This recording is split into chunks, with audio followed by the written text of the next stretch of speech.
So at last month's community gathering, I shared the recent phenomenon of science, searching for the truth of things inside the imagination and mystery of myth. Shared remarkable stories of this new community of scientists and explorers in the fields of archaeomythology, archaeoastronomy, medical archaeology, and geomythology. All have gradually transformed what was once a one-dimensional wall between science and myth into a multi-dimensional window that allows scientific principles, recorded history, human imagination, and cultural identity to exchange freely between modern and ancient mankind. Now, this free and fearless exchange of the modern and the ancient, in order to better understand the nature of truth, is like exploring a new dimension of living memories, rather than merely visiting an old museum of dead artifacts. Opening the window between science and myth is like first drawing an accurate factual outline in black and white, and then suddenly discovering an unlimited palette of new colors, tones, and hues with which to articulate a deeper identity. The courage of the scientific community to examine myth as a new alternative source in the ongoing search for truth contradicts our modern attitudes toward myth. But for many of us, the outright rejection of myth is our way of being scientific and safely segregated from the ignorance and the backwardness of our ancestors. And as I said last month, declaring something a myth is a not very kind expression of our deep cynicism, even mockery about what we judge to be absurd beliefs, especially those beliefs that emanate from an ancient culture. Like so much in our world of polarizing ideological conflict, we are sadly becoming conditioned to our own narrow reality and the conditioned reflex to judge anything outside of that reality. But for the new scientists of geomythology, archaeoastronomy, and the like, declaring something a myth implies neither the truth nor the falseness of an ancient story. This is because scientists understand that for ancient cultures, a myth by definition was considered true, in that it embodied that particular culture's way of looking at the world and making sense of the world in their time.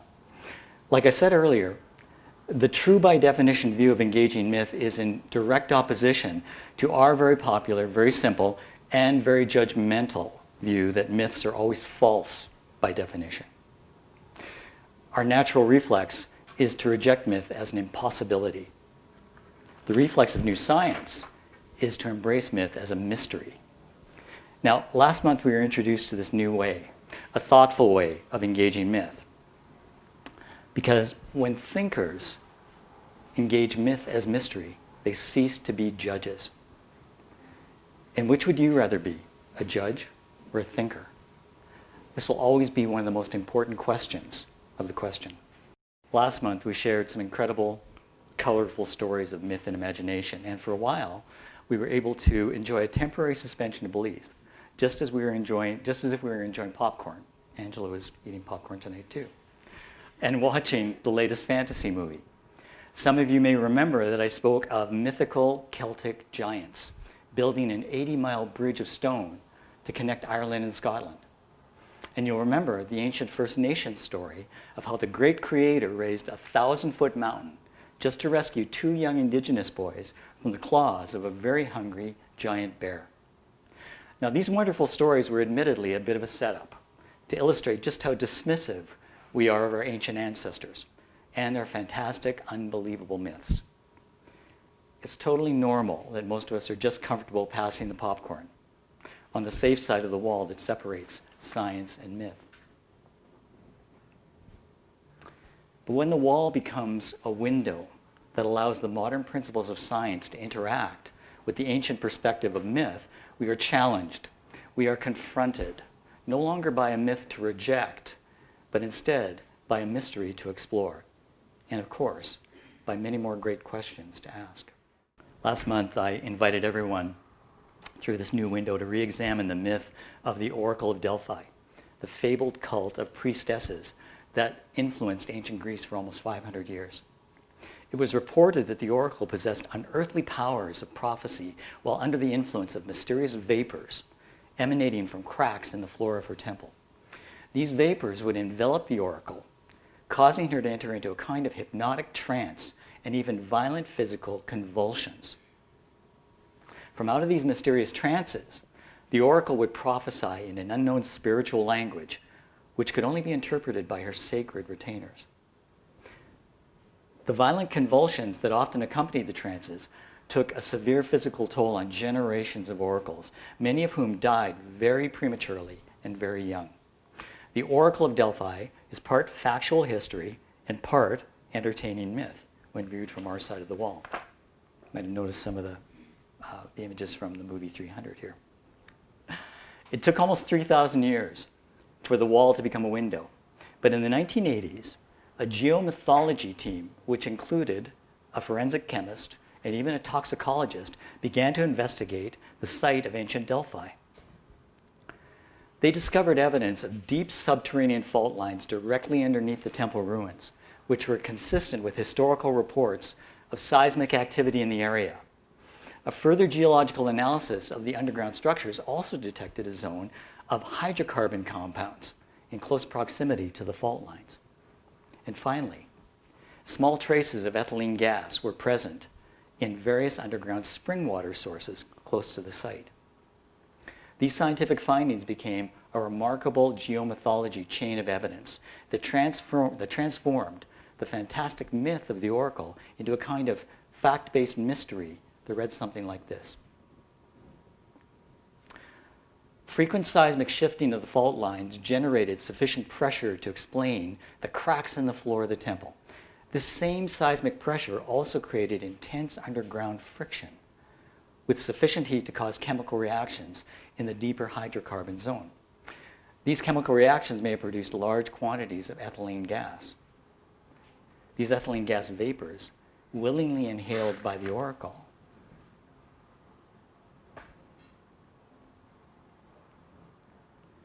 would cause severe physical and psychological symptoms, ranging from euphoria to disorientation, to nerve and muscle dysfunction, to speech and cognitive impairment, and even hallucinations and seizures with prolonged exposure. Of course, the geomythology theory of the oracle cannot be completely proven, but opening the window between science and myth has transformed the oracle into a mystery laced with truth. That's pretty important.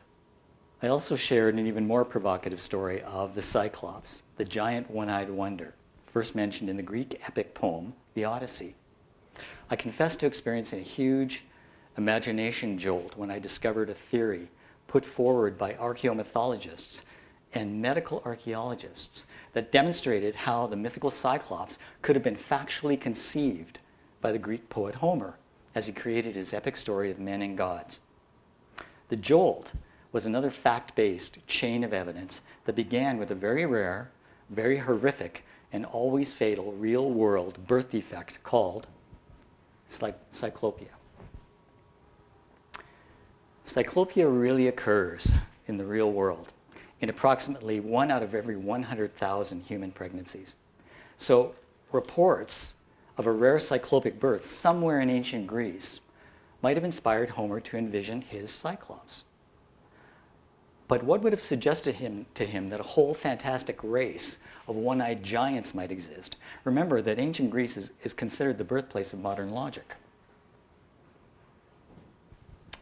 Well, archaeomythologists point to the discovery of strange giant skulls, first in Europe and then on the Mediterranean island of Crete, as the possible source of the logic behind the myth. The island of Crete has been proposed as the very site of the Odyssey's mythical account of the giant Cyclops. Now, this upgraded chain of evidence suggests that the ancient Greeks had a cultural memory that included some startling cases of fetal cyclopia, as well as random reports of giant one-eyed skulls being found on nearby islands. Homer may well have been inspired by this chain of evidence and perhaps didn't think of his poetic giant as much of a myth at all. And ask yourself, if you're confronted with the same chain of evidence 2,700 years ago, would you just laugh off the Cyclops as a crazy myth? Okay, now here's the thing. It turns out that those giant one-eyed skulls did belong to an ancient ancestor. A prehistoric ancestor of the elephant, a creature we named Dinotherium giganteum, which means terrible beast. But this wasn't actually known until the late 19th century, 2,600 years after the Odyssey was written. So naturally, with the benefit of centuries of scientific research backing us up, we could smugly dismiss this whole giant Cyclops nonsense as fantasy perpetrated by an ignorant ancient people. And we could go back to simply enjoying our modern comic book fantasies of the Cyclops. But knowing what we now know, is our modern disbelief still secure? Scientists who explore the open window between science and myth are making the case that we cannot simply dismiss every myth as nonsense. They argue that we should instead engage the unique sense of perspective and the unique possibility of truth that may be embedded inside the myth. These scientific explorers are showing us a new way to study myth, not as an absolute untruth, but as an imaginative synthesis of ancient perspective, factual provocation, and possible truth. Both the Oracle and the Cyclops are examples of this imaginative synthesis. These myths are a kind of surreal imagination with real human experience embedded within. Now, when we've been so used to staring at the wall of our conditioning, it's always a shock to the system to suddenly have a new window appear before us. The light of alternative knowledge that streams through the new opening may temporarily overwhelm and even blind us, like moving abruptly from a dark room into daylight. An established, cynical world may even mock us for being affected by this sudden alternative daylight as a kind of naive intellectual blindness to real facts. Now, as a community of questioners, the cynicism of the world should prompt us to ask whether or not the real intellectual blindness is caused by the shadow of a wall or the light of a window. You might now be questioning whether your original definition of myth fits with the newer definition that I've just offered up. If your original definition was something like myth is a fantasy or myth is an untruth, then a revised definition might be something like myth is a perspective or myth is a backdrop, or ideally, myth is a reason to question. And if you're willing to revise your personal definition of myth, let's telescope a little further beyond the window into the dimension of the possible. Now, by the way, you're probably wondering what this is. This is a picture of a 3,000-year-old Egyptian hieroglyph found inside the tomb of an ancient Egyptian king. Now, take a moment to examine the symbols. Pretty interesting, right? Is this fantasy or a reason to question? I wonder. Now, for many people, telescoping further beyond the window between science and myth invariably reaches into the dimension of religion. Now, we are intentionally a non-religious community, but in any discussion of the wall or the window between science and myth, we can't really avoid discussing sacred narratives or religious texts. In fact, in our particular discussion of science and myth, it might be overly prejudicial of us not to explore religion as one of the most important and controversial interchanges between science and myth. Now, we're not here to mediate between those that view religion as absolutely true or absolutely untrue. I do think we can ask whether so-called religious myths can be viewed with the same new science lens as the other myths that we've shared recently. Remember, it's a thoughtful view through a new lens of ancient perspective, factual provocation, and possible truth. Now, there's no shortage of important historic religious literature to examine through this new lens.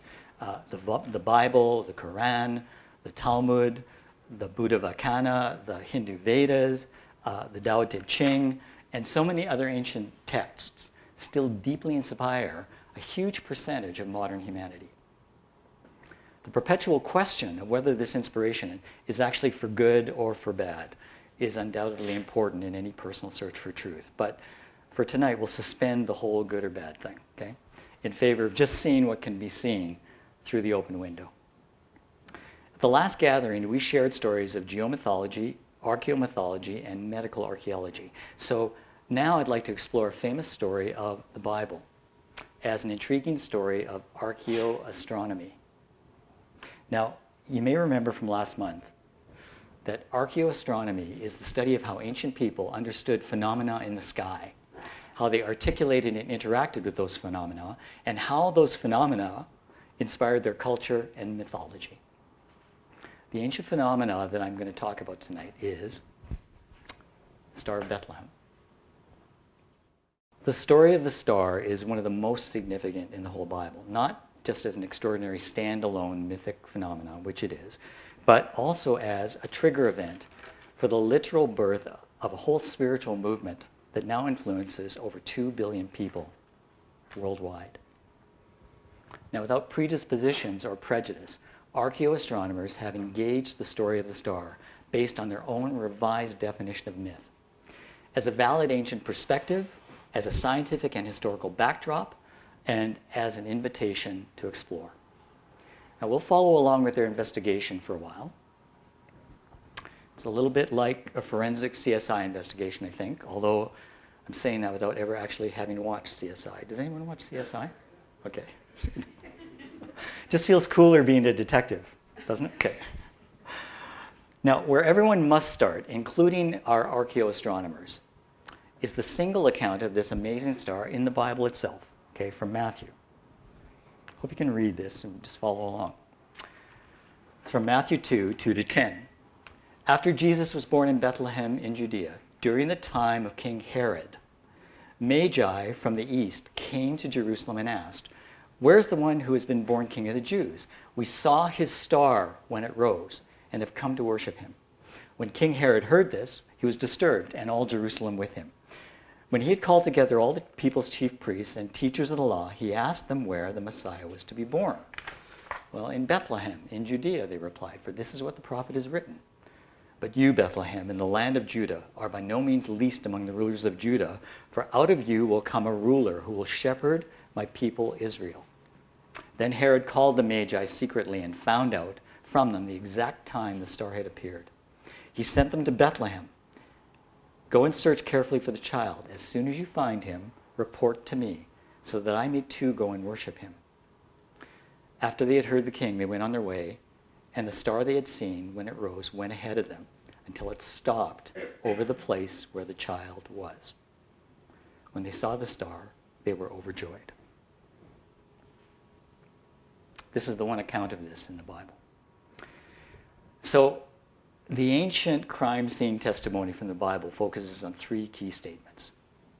From the time of King Herod, Magi from the east, and we have seen his star in the east when it rose. During the time of King Herod refers to the reign of Herod the Great in the Roman province of Judea from approximately 74 BC to 4 BC. I need to say right away that the word approximately is often necessary when ancient time is discussed. A significant portion of ancient history is not expressed as a precise time measurement, but very often is expressed as a descriptive time narrative. An example of this would be something like in the 5th year of Emperor David, when Queen Carla ruled over her domain.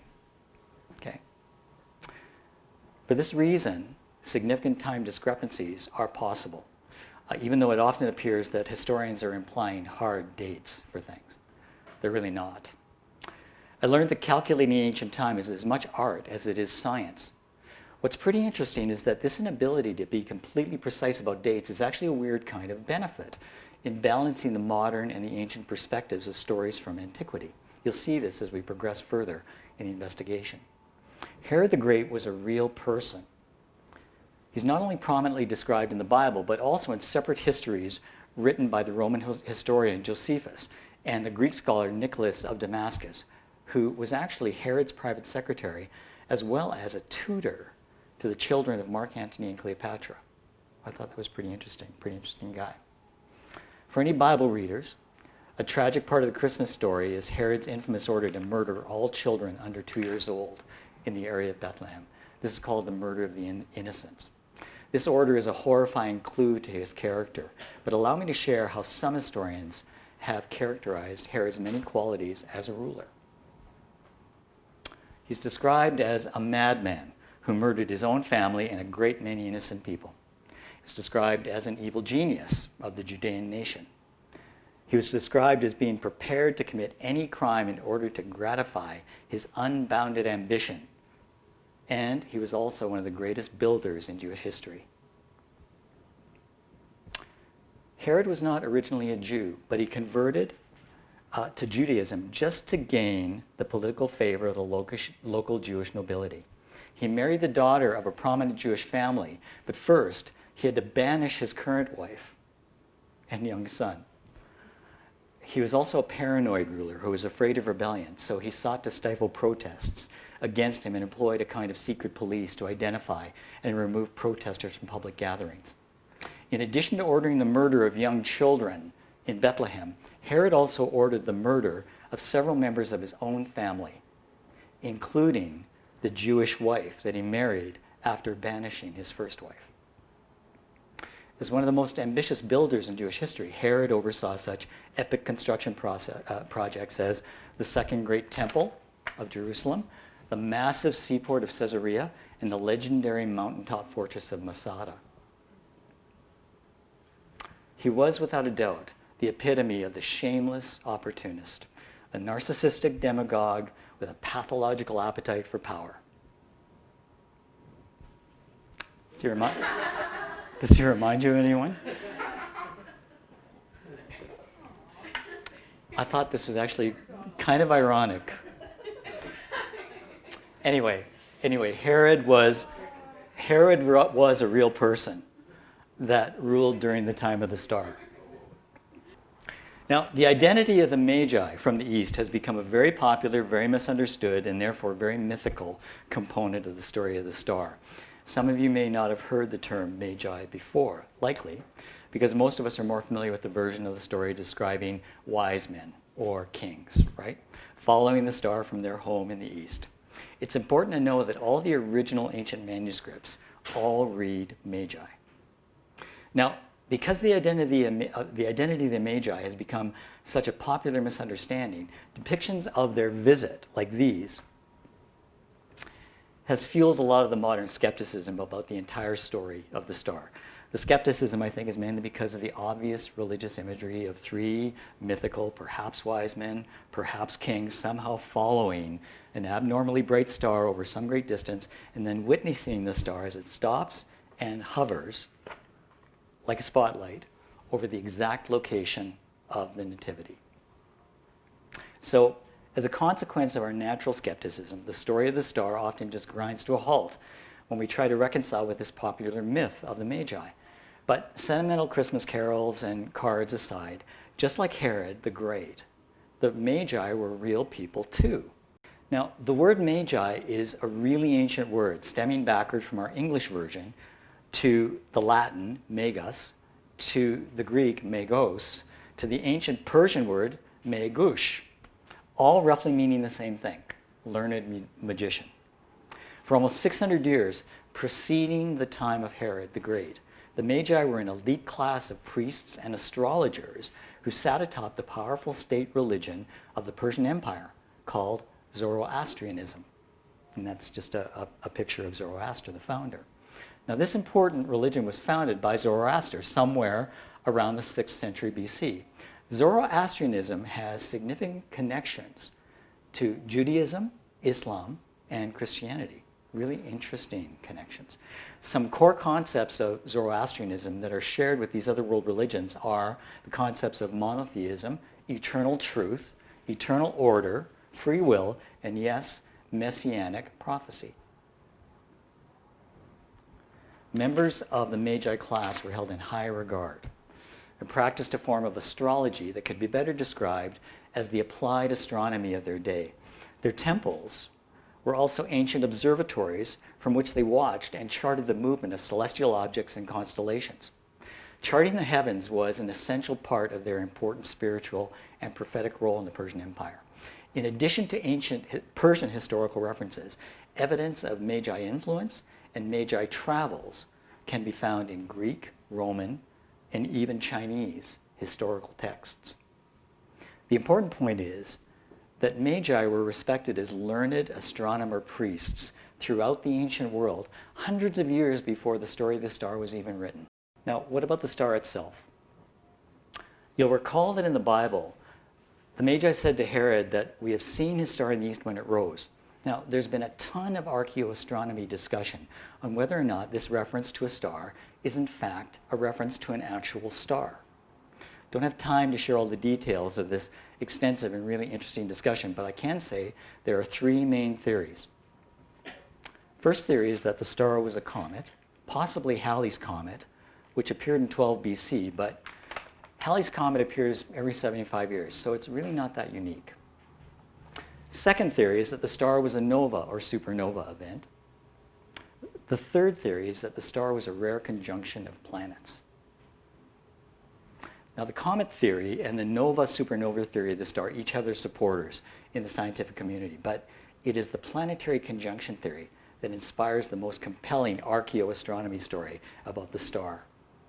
Just like the myths of the Oracle and the Cyclops, the myth of the star is truly a story of surreal imagination with real human experience embedded within. Now, the real human experience part of this new science story revolves around the verified real-world existence of Herod the Great and the Magi, which we've just covered, right, as an ancient backdrop to the story of the star itself. So, if we have confirmed that these particular real humans actually participated in the story, here are a couple of questions. Now, what did these really real human participants really see? And having seen whatever it was, why would it prompt a difficult wilderness journey of perhaps 1,000 miles, requiring at least 3 to 4 months? Most of us know that today advanced computers and telescopes allow astronomers to reconstruct the historical position and movement of objects in the known universe. One spectacular application of this technology is through the use of the famous Zeiss planetarium projector. Has anyone ever seen a Zeiss projector? Yeah, they're just amazing piece of equipment. Ironically, this awesome technical capability is often utilized at Christmas concerts and planetarium events where the calculated positions of planets, stars, and constellations are reconstructed as they might have been on the night of December 24th, 1 BC. It's a beautiful and mythical backdrop to the traditional Christmas story for people who believe or even people who don't believe. For archaeoastronomers, the practice of sky and space simulation is an essential window that enables us to see what our ancestors saw in the heavens. Here is what their latest models are telling us. Just a heads up. This will be really easy to understand. Okay, archaeoastronomers have theorized that between May and December in the approximate year 7 BC, an extremely rare triple conjunction of giant planets, Jupiter and Saturn, occurred in the constellation of Pisces. This rare triple conjunction was thought to have occurred with Jupiter and Saturn in maximum opposition to the Sun. In addition, the two giant planets may have reached an even more rare positional state called occultation sometime during the triple conjunction cycle. A normal conjunction of Jupiter and Saturn is called a great conjunction because Jupiter and Saturn are the solar system's largest planets. Great conjunctions occur approximately every 20 years. It's pretty routine, actually. The very unique triple conjunction conditions of 7 BC that I've just described, really briefly, is called a greatest conjunction. That's a real astronomical term, by the way. Greatest conjunctions are thought to occur approximately every 7,000 years. Not so routine, right? Now, there's really no way to completely verify this since we have no definitive astronomical data from 7,000 BC, at least not that we know of. And we have not yet recorded the astronomical events that will occur 5,000 years into the future. I sense now that I have your complete and somewhat confused attention about what must sound like a conversation from some kind of archaeoastronomy nerd fest.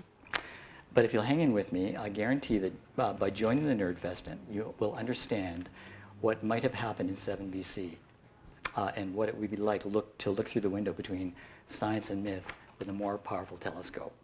Here's that same theory translated from nerd speak to normal. We're the normal ones in that sense, I think. Now, to help us out, I'm going to pray that this works because it didn't work last week.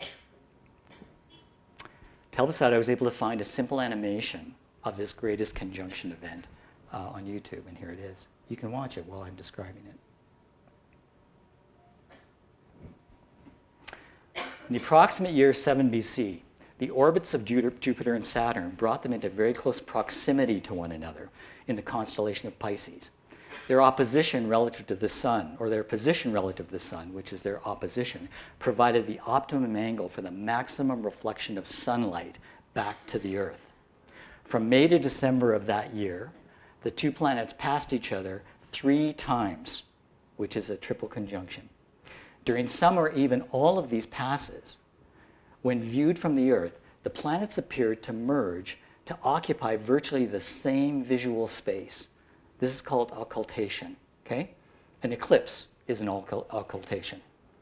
Occultation effectively combines the reflected light intensity of the two planets as if they were one, okay? This very specific, extremely rare type of planetary conjunction has only occurred once in all of the recorded history that we currently have, and will occur again, theoretically, approximately 5,000 years from now. Is that a little easier to understand? Okay, let's try and watch this again, okay?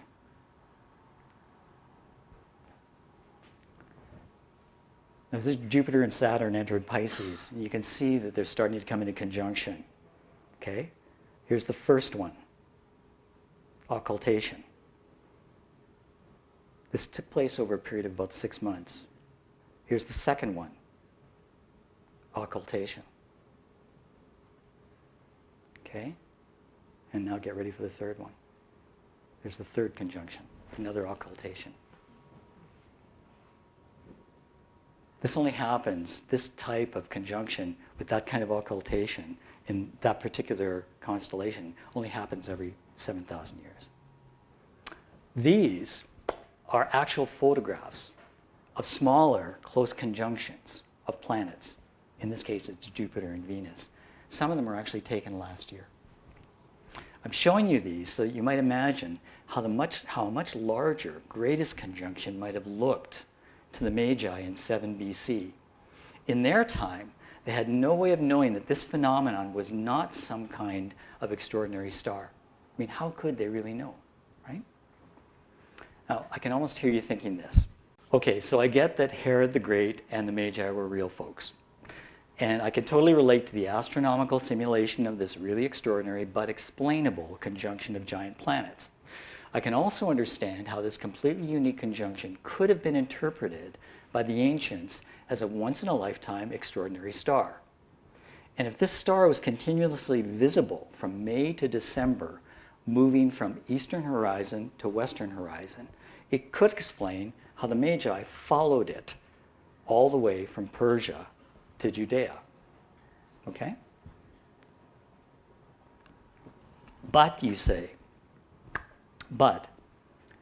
why did they decide to leave their observatory and follow the star in the first place?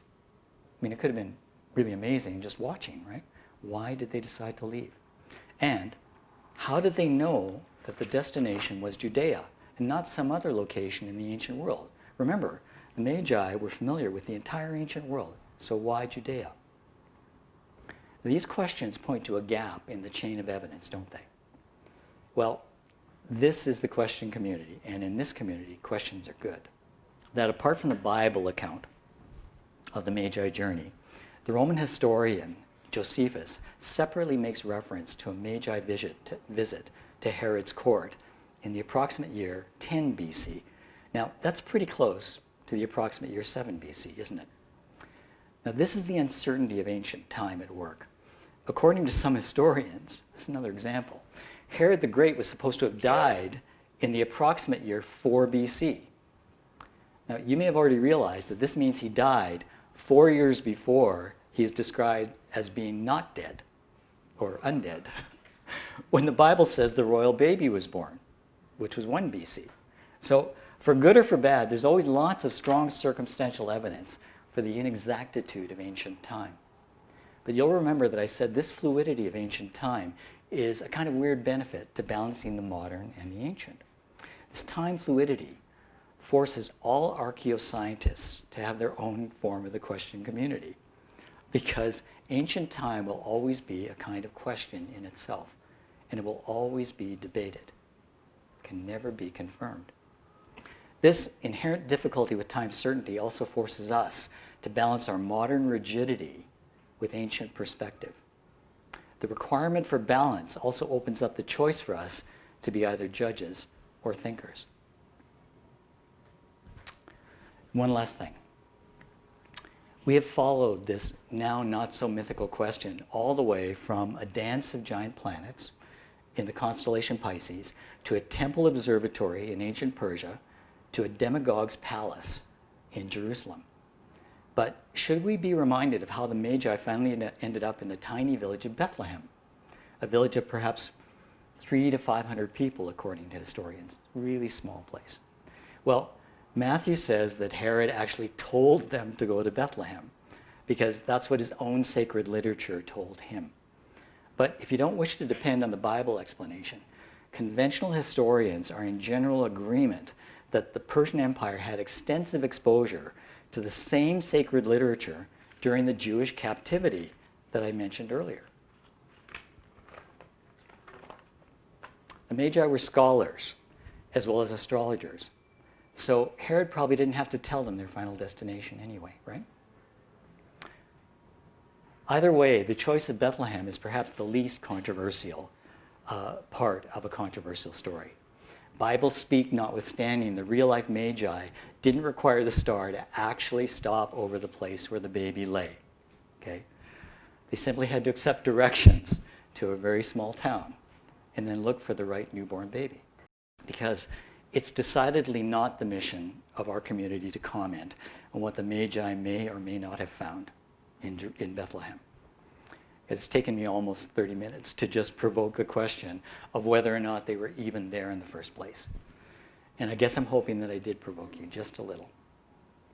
That's because I think it is our mission to open the window between science and myth, to enable fresh air to freely circulate and alternative light to be freely exchanged. The fresh air jolts us to be less sure of what we thought we knew. The alternative light prompts us to be more sure of our need to seek what we don't know. Now, I'll also confess that I might have misled you a bit by invoking the CSI metaphor at the beginning of the presentation. This is because the chain of evidence that I've shared tonight, both circumstantial and physical, can only reconstruct the crime scene and place the suspects there. But there's no way to definitively solve the crime itself. And because nothing fails like failure, allow me to further confess that I actually had no desire to solve the crime anyway. Myths just don't have that kind of closure, do they? And science only turns a myth into a mystery with possible closure. But that possible closure is only available to an explorer. From last month's presentation, you may recall that I said to engage a myth is to embrace a mystery. With the illumination of new science, the mythical stories of the oracle, the cyclops, and the star are transformed into fresh mysteries that are bursting with ancient perspective, factual provocation, and possible truth. Myths are imprisoned by impossibility. Mysteries, on the other hand, are set free by possibility. And truth is only discovered through freedom. So allow me to leave you with a truth challenge of sorts from one of mystery's great freedom fighters. Not an archaeoastronomer, but just a humble detective. When you have eliminated the impossible, whatever remains, however improbable, must be the truth. I love Sherlock Holmes. This community can only question the impossible, but it is the detective searching for the truth who can eliminate the impossible. Put another way, if we too easily accept the impossible, we'll never eliminate it. And I'm thinking that none of you would be here tonight if you weren't secretly detectives yourselves. Detectives inspired to pursue a mystery and perhaps discover a truth. The very second you ask the first question, as Sherlock Holmes would say, the game is afoot. Thank you very much for being so patient tonight.